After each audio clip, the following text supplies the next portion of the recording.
Hi YouTube, my name is Aashima and you are watching my channel Aesthetic Academic.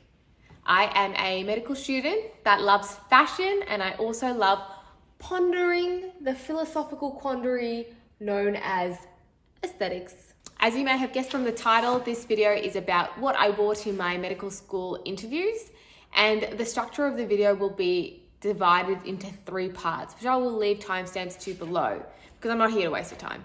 In the first part of this video, I will be discussing why I think that careful outfit planning is an absolute necessity if you're trying to gain entry into a really competitive course or if you're trying to get that really coveted job position that everyone is applying for. I started planning my outfit for my interview about 5 months out from when the interview was supposed to take place, so it's safe to say that I thought of every single detail. This might sound really extreme to you if you've never planned an outfit before that much, but I am pretty extreme. Not in a skydiving sort of way, but in a polarity sort of way. I went from being kicked out of university a few years ago to getting accepted into 2 top-tier medical schools. So what I learned along the way is that planning is the key to success and there is no such thing as over-planning. In part 2 of the video, I will be talking you through Aashima's hierarchy of interview fashion, which is a strategy you can use to try to help yourself reason through an outfit if you've got an interview coming up yourself. In the third and final part of this video, I will be displaying my outfit and I will be talking you through the finer details and what I did to make sure that it was flawless. You are more than welcome to skip just to that part of the video if that's what you're here for. So to start off, why I think that you should be planning your interview outfits, with number 1 being that you want to be remembered in a subtle yet impactful way, and that takes time to organize. And the best way that I can think to illustrate this is with croissants. So I want you to think about the best croissant you've ever had. Think about it. And now try to think about why it was the best croissant you've ever had. You probably can't pinpoint it, right? Like, it was really yummy, but it's not like it was covered in green fondant or had any bells and whistles about it, right? It was just a really good croissant. And that's sort of how you want to be approaching your outfits. So you don't want to be wearing like a fluorescent pink crazy outfit if it's a really professional interview, because that's just going to look ridiculous. You want to wear something subtle that people will remember, but they're not quite sure why they're remembering it, they're just remembering it. For me, that meant that I live in Melbourne where everyone wears black, and I wear black all the time, but so then I thought that I would want to wear something in the family of beige because it's still neutral, it's nothing offensive, but it will still stand out against a sea of black. Like a croissant, like a delicious croissant. The second reason that you want to be planning your outfit is that it's going to be one less thing that you're worried about closer to the day. Doesn't matter how bloody brilliant you look, if you don't have the knowledge to back up your interview, you're not going to get very far. So by having my outfit planned out very far in advance, I was able to devote that time closer to the interview to actually preparing for the interview, doing practice questions and doing my background research. So then while I looked put together, I had done the research and that really came across. Number 3 is my favorite reason, which also doubles as a hack, but it really helps you change any feelings of anxiety you have around the interview into feelings of excitement. So what that means is that, I was really excited about my outfit because I had spent so long planning it and I knew that it was going to look great on me. So anytime that I had any anxious thoughts like, oh my God, like what if I don't do well at this interview? Like I'd get the stomach knots and I'd get the heart palpitations, and I would just say to myself out loud, oh, I'm not anxious, I'm just excited that I get to wear my new outfit. Because if you think about it, excitement and anxiety, they're similar feelings in a way. Like you get stomach knots and you get your heart beating really fast.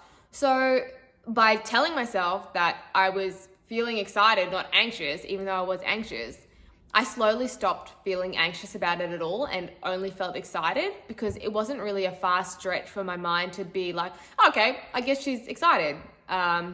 This is sort of like a less wishy-washy version of the law of attraction, I suppose, in a way. The fourth reason that you should be planning your outfit is that you will feel like a rock star and your interviewer is going to be able to perceive that aura around you. Again, you can't just look like a rock star and have no musical ability. The talent has to come first. You have to have put in the effort. You can't just don the clothes and then be a rock star or be a professional or whatever it is that you're trying to get to. But if you planned your outfit and you've done your work, you're going to have this extra boost of confidence that is going to put you in front of your competitors. Moving on to part 2, Maslow had his hierarchy of needs, which was pretty important, but I have my hierarchy of interview fashion, which is my framework for deciding what pieces from my wardrobe I was going to wear and how I came up with my final outfit. So to walk you through how the hierarchy of interview fashion works, basically you have to fulfill the bottom criteria before you can move upwards in the levels. I'll illustrate this using an example. I had 2 pairs of shoes that I was considering between: a brown pair of sock boots and a black pair of platforms. The brown pair looked much better than the black pair, but the brown pair were so uncomfortable, so I couldn't consider them because they didn't fulfill the bottom tier criteria, which everything needed to be comfortable for me. So that's why I went with the black boots. Even though they didn't look as nice as the brown ones, they fulfilled that comfort criteria, which is pretty important if you're going to be trying to present your best self. Another example of how the hierarchy works is when I was trying to decide between glasses or no glasses. So aesthetically, I think the glasses actually suited the outfit really nicely. I think they looked better than not wearing glasses. But myself, I don't feel that confident when I don't wear my contacts. When I'm wearing my glasses, I feel like I just don't look my best. So that's why I opted against the glasses and wore my contacts instead, because confidence is a more primal tier than aesthetic, and so I needed to fulfill that first before I could fulfill the top tier aesthetic criteria. Now for the third and the most exciting part of this video, the part where I get to show you the final product, so enjoy.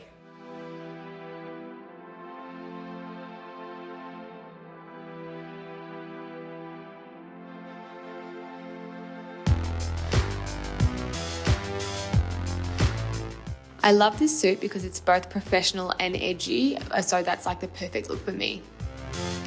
This suit is from the brand Collusion and I bought it off ASOS. I don't think they have this exact suit anymore, but there's still a lot of Collusion stuff that is on that website that would be really fitting for an interview. The first thing I love about this suit is the colour. So because I was looking in the family of grey, beige-ish colours, this one fits the bill on that. But it's actually an optical illusion.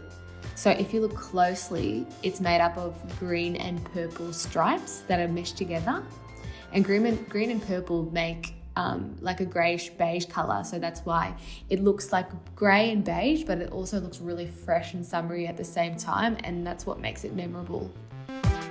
The white branding strip is something that I questioned at first, but I ended up falling so in love with it. My street style is super casual. I'm in hoodies and sportswear a lot. And the stripe ended up making me feel like I was paying homage to that side of my personality instead of like I was dressing up in a character suit or something. So I felt very true to myself and authentic. I wore the white turtleneck because I wanted to satisfy even the most conservative interviewers. So my body's completely covered, so there's no way that anyone from any religious background or any cultural beliefs or anything like that could be offended by this garment, even though it is a bit avant-garde. For makeup, I opted for a subtle and matte look. I wanted it to look like I was wearing makeup, but yeah, not too much. So I wore a warm brown eyeshadow and dusty pink lips, a bit of foundation, some mascara. My tip would be to not do your eyebrows because I know that eyebrows are really polarizing. I love makeup and so I think done up eyebrows look beautiful, but I know that there's a lot of people who think otherwise and you just don't know who you're going to get that day in the interview room, so just be safe. I was reading an article on psychologyscience.org and they were speculating that people make judgments in about 1/10 of a second, which is insane. So that's why you want to be as neutral as possible. And just remember that neutral doesn't have to mean boring. For underwear, I wore a bathing suit shaped pair of Spanx and then a silicone stick-on bra underneath that, because I really wanted the white turtleneck to look smooth and seamless, and I think it makes the look feel more put together when there's no bra lines. Thank you so much for watching my video, and I hope you were entertained or that you learned something. And if you did, it would be awesome if you could like and subscribe, but that is up to you. Thank you very much.